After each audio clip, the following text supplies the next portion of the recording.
பயமில்லாத மனிதனே இல்லை.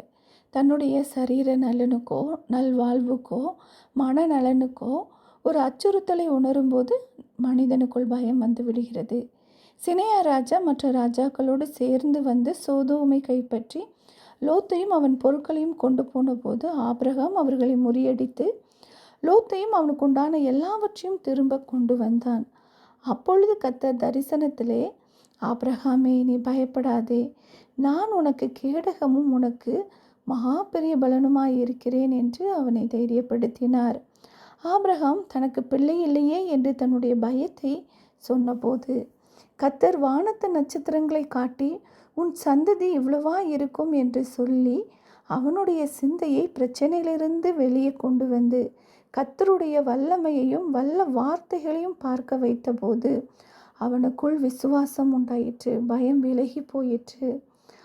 நம்முடைய கண்களை நம்முடைய பிரச்சனையிலிருந்து வெளியெடுத்து கர்த்தருடைய வல்லமையையும் அவருடைய வல்ல வாக்குகளையும் நாம் பற்றி கொள்ளும்போது நம்முடைய பயம் நீங்கி நமக்கு விசுவாசம் உண்டாகும். ஆனால் நாம் கர்த்தருக்கு பயந்து பொல்லாப்பை விட்டு விலக வேண்டும். கர்த்தர் நமக்கு கேடகமும் மகா பெரிய பலனுமாயிருந்து நம்மை பாதுகாத்து வழி நடத்துவார். ஆமேன்.